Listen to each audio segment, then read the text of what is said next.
Asia cup के लिए Indian squad का अनाउंसमेंट अगले हफ्ते होगा, लेकिन उससे पहले इंडियन स्क्वाड को लेकर के जो तस्वीर है वो पूरी तरह से साफ हो चुकी है। और बड़ी खबर ये है तो उसमें 5 बड़े नाम मिसिंग होने वाले हैं, जिसमें सबसे पहला नाम है यशस्वी जायसवाल का, दूसरा नाम है श्रेयस अय्यर का, तीसरा नाम है रवि बिश्नोई का, चौथा नाम है रिंकू सिंह का और पांचवा नाम ध्रुव जुरैल या जितेश शर्मा में से एक ही विकेट कीपर बैट्समैन होगा। यानी आपके primary wicket keeper batsman Sanju Samson होंगे, जो हाल फिलहाल में इंडिया के लिए टी20 इंटरनेशनल क्रिकेट में अच्छा प्रदर्शन करके आ रहे हैं। तो कप्तान सूर्य कुमार यादव हैं, जो पहले भी थे अभी भी थे, बट नई चीज़ ये है कि शुभमन गिल उप कप्तान बन के आ रहे हैं। इसका एक मतलब ये भी है कि दिलीप ट्रॉफी में उनका नाम भले ही शामिल किया गया है, लेकिन वो शायद दिलीप ट्रॉफी के मैचेस नहीं खेलेंगे और एशिया कप में टीम के साथ एज ए उप कप्तान और सेकंड ओपनर जुड़ेंगे। आपके प्राइमरी ओपनर जो है वो अभिषेक शर्मा रहेंगे। अभिषेक शर्मा को उनकी परफॉर्मेंस का रिवॉर्ड मिल रहा है। इस वक्त पर टी20 इंटरनेशनल में वो नंबर 1 बैट्समैन हैं, तो उनके साथ में शुभमन गिल, ये दोनों खिलाड़ी आपको ओपन करते हुए दिखाई देंगे। उसके बाद संजू सैमसन की पोजीशन आपको चेंज होती हुई नजर आएगी और संजू सैमसन शायद आपको नंबर 3 पर बल्लेबाजी करते हुए दिखें और इंडिया के एक प्राइमरी विकेट कीपर के रूप में आपको दिखने वाले हैं। संजू सैमसन का हालिया प्रदर्शन जो है वो बहुत अच्छा रहा है। भले ही उनका इंग्लैंड के खिलाफ सीरीज में उतना अच्छा प्रदर्शन नहीं रहा अगेंस्ट शॉर्ट बॉल जो आर्चर के वो काफी मुश्किल में भी दिखे थे, लेकिन वैसे आप देखो अगर 10 मैचेस के अंदर कोई प्लेयर 3 सेंचुरी बनाता है तो बड़ी बात है। और इंडिया के लिए ओपनिंग के साथ साथ विकेट कीपिंग का रोल बड़ी मुश्किल से सेट होता हुआ नजर आया है। तो टॉप 3 आपका ये हो गया। उसके बाद सूर्य कुमार यादव आपके चौथे प्लेयर हो गए। नीतीश कुमार रेड्डी जो है अभी इंजर्ड चल रहे हैं और उनके इंजर्ड होने की वजह से आपको एक और ऑलराउंडर लेके आना पड़ेगा, जो कि पहले भी आ चुका है, जिसका नाम है शिवम दुबे। 2024 के टी20 वर्ल्ड कप में भी उन्होंने फाइनल में एक इंपॉर्टेंट पारी खेली थी और उसके बाद भी जो आखिर के कुछ मैचेस थे वहां पर भी शिवम दुबे ने क्रूशल रोल प्ले किया था। तो एक तो वजह यह है कि लाइक टू लाइक रिप्लेसमेंट है। इंडिया जो लेफ्ट राइट कॉम्बिनेशन देख रही है उसमें शुभमन गिल, अभिषेक शर्मा, फिर संजू सैमसन है, फिर सूर्य कुमार यादव है, बीच में लेफ्ट हैंडर नहीं है। तो आपको ऐसा प्लेयर चाहिए जो लेफ्ट हैंडर भी हो, तो शिवम दुबे को उसका एडवांटेज भी कहीं ना कहीं मिलता है।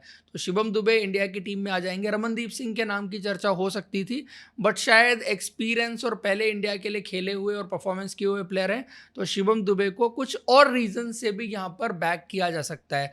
उसके अलावा हार्दिक पांड्या एक प्लेयर होंगे। तिलक वर्मा जो है वो इस टीम का हिस्सा जरूर होंगे, क्योंकि तिलक वर्मा ने जिस तरह का प्रदर्शन किया था उसके बाद उनको आप बाहर नहीं रख सकते। जैसे अभिषेक शर्मा इस वक्त पर नंबर 1 बैटर हैं, वो नंबर 2 बैटर हैं। जिस तरह की परफॉर्मेंस इन दोनों प्लेयर्स की रही है और इंडिया का बैटिंग ऑर्डर टी20 क्रिकेट में बहुत ही ज़बरदस्त है। अब बात यह आती है कि यशस्वी जायसवाल को कैसे बाहर छोड़ा जा सकता है। भले ही ये दोनों खिलाड़ी नंबर 1 नंबर 2 की रैंक में आते हों, यशस्वी जायसवाल भी जितना इंडिया के लिए खेले हैं, नंबर 10 की रैंकिंग उनकी भी है, आईपीएल उनका भी अच्छा गया है, लेकिन शायद जो चीज़ इन प्लेयर्स के फेवर में जाती है कि जो लास्ट जो सीरीजेस हुई थी वहाँ पर इंडिया के लिए खेल रहे थे, और दूसरा ये दोनों प्लेयर हैं वो दोनों मल्टी स्किल्ड प्लेयर हैं, तो वो चीज़ इनके फेवर में कहीं ना कहीं जाती हुई नज़र आती है। उसके अलावा श्रेयस अय्यर भी यहाँ पर टीम में फीचर करते हुए नहीं दिखाई देंगे।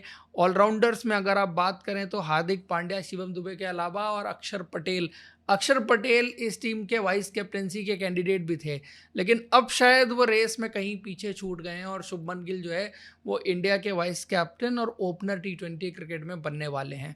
उसके बाद अगर स्पिन डिपार्टमेंट की बात की जाए तो वहाँ पर वरुण चक्रवर्ती का प्रदर्शन बहुत शानदार रहा है और उनको लेकर के आप ये श्योर हैं कि एक ऐसा गेंदबाज आपके पास है जो कंजूसी से भी गेंदबाजी करता है, क्रूशियल ब्रेक थ्रूज भी दिलाता है, और अगर सामने वाला बैट्समैन उनको पिक ना करे तो फिर अनप्लेबल गेंदबाजी भी करके जाता है। चाहे वो इंडिया के लिए टी20 सीरीज साउथ अफ्रीका में थी, घर पे थी इंग्लैंड के खिलाफ, या इवन चैंपियंस ट्रॉफी हो, हर जगह उनका प्रदर्शन बहुत शानदार रहा है। उसके अलावा कुलदीप यादव, टेस्ट क्रिकेट में अपॉर्चुनिटी नहीं मिल पा रही है, लेकिन आईपीएल उनका बहुत अच्छा गया, उससे पहले टी20 क्रिकेट खेल रहे थे, वो बहुत शानदार गई है। तो 2 क्वालिटी के स्पिनर अगर एक साथ खेलेंगे तो इंडिया का स्पिन डिपार्टमेंट और मजबूत होगा। आपको साउथ अफ्रीका याद होगा जहां पर फास्ट बॉलिंग फ्रेंडली विकेट्स होती हैं, वहां पर रवि बिश्नोई, अक्षर पटेल और वरुण चक्रवर्ती ने आपको सीरीज जिता दी थी। कम फास्ट बॉलर्स के खेलने के बावजूद भी। इन कंडीशंस में दुबई में जहां पर स्पिनर्स को ज़्यादा मदद होगी वहां पर तो ये बहुत डेंजरस हो सकते हैं और इंडिया का स्पिन डिपार्टमेंट इस बार बहुत स्ट्रांग नजर आएगा। उसके बाद विकेट कीपर में अगर बात करें तो ध्रुव जुरैल पिछली सीरीज में आए थे, उससे पिछली सीरीजेज में जितेश शर्मा खेल रहे थे। तो जितेश शर्मा जैसे बिना खेले बाहर हो गए थे वैसे ही ध्रुव जुरैल का भी होने वाला है और जितेश शर्मा की एक बार वापसी आईपीएल की उनकी परफॉर्मेंस के बेसिस पर होने वाली है। ध्रुव जुरैल के लिए सीजन बहुत ऑर्डिनरी गया, लेकिन ध्रुव जुरैल को इंडिया का multi format wicket keeper batsman देखा जा रहा था। अब क्या वो प्लान सडनली चेंज होगा इस टूर्नामेंट के लिए, कुछ मैचेस के लिए, कुछ सीरीज के लिए, बहुत इंटरेस्टिंग रहेगा। बट खबर यही है कि जितेश शर्मा आपके सेकंड विकेट कीपर बैट्समैन इस टीम में रहने वाले हैं। उसका एक रीज़न ये भी है कि अगर आप लोअर डाउन द ऑर्डर आप देखें कि आप किसको बल्लेबाजी करवा सकते हैं, इनके संजू सैमसन नहीं खेल रहे और टीम को डिफरेंट परमिटेशन कॉम्बिनेशन ट्राई करना है, सो इन दैट केस जो है वो Jitesh Sharma down the order finisher की भूमिका भी निभा सकते हैं, साथ में विकेट कीपर बैट्समैन भी हैं। अगर मान लीजिए आप संजू सैमसन को बाहर निकालते हैं, 3 नंबर पर तिलक वर्मा को लेके आते हैं, फिर नीचे जितेश शर्मा आ जाते हैं, आप शिवम दुबे को इनकेस बाहर छोड़ते हैं, तो टीम के पास परमिटेशन कॉम्बिनेशन और भी बने रहें, उसकी वजह से भी जितेश शर्मा कहीं ना कहीं यहाँ पर as a second wicket keeper batsman आते हैं। फिर रही बात फास्ट बॉलिंग की, तो जसप्रीत बुमराह को लेकर के खबर यह है कि शायद वो टेस्ट सीरीज वेस्ट इंडीज वाली ना खेलें बट एशिया कप खेल सकते हैं और एशिया कप वो खेलेंगे तो सर्टेनिटी है। उसके बाद अर्शदीप सिंह सर्टेनिटी हैं। अब तीसरा फास्ट बॉलर आपको चुनना है या नहीं चुनना है, आप हार्दिक पांड्या से काम चला लेंगे, वो इंटरेस्टिंग रहेगा क्योंकि चौथा स्पिनर यहाँ पर वाशिंगटन सुंदर को चुना जा सकता है, वो एक चॉइस इंडियन टीम के पास है।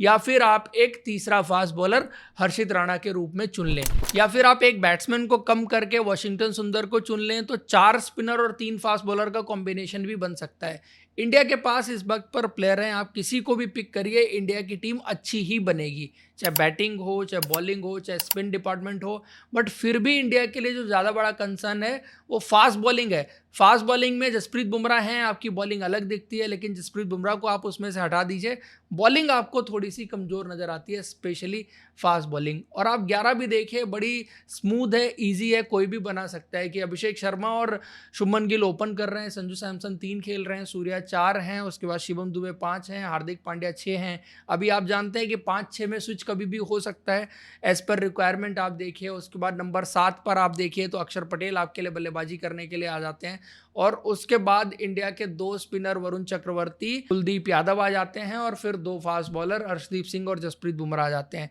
यहाँ पर इनको नंबर 8 तक जो है वो बल्लेबाजी नहीं मिलती और नंबर 8 तक बल्लेबाजी चाहिए तो फिर वाशिंगटन सुंदर को खिलाना पड़ेगा, आपको कुलदीप यादव को बाहर रखना पड़ेगा। अब देखना यह है कि टेस्ट क्रिकेट वाली सोच आपको यहाँ पर भी दिखती है या फिर इंडिया एक एक्स्ट्रा बैट्समैन के साथ खेल सकती है। हो सकता है कि आपको दोनों विकेट कीपर बैट्समैन खेलते दिख जाएं कि जितेश शर्मा आपके नंबर 7 पर खेल रहे हैं और संजू सैमसन आपके टॉप 3 में बल्लेबाजी कर रहे हो, तो ये कॉम्बिनेशन भी इंडियन टीम के लिए पॉसिबल हो सकता है क्योंकि आपके पास पार्ट टाइमर्स हैं। आप अभिषेक शर्मा को भी गेंदबाजी करवा सकते हैं, आपके पास शिवम दुबे के रूप में भी एक ऑप्शन रहेगा। सो T20 क्रिकेट थोड़ा सा डिफरेंट तरीके से चलती है, यहाँ पर बैटिंग डेप्थ मुझे नहीं लगता है कि टीम कॉम्प्रोमाइज करेगी। तो परमिटेशन कॉम्बिनेशन बहुत है, आपका क्या है कमेंट करके बताइए। वीडियो इन्फॉर्मेशन अच्छी लगी है तो लाइक और चैनल को सब्सक्राइब जरूर करें। Thank you, see you in next video.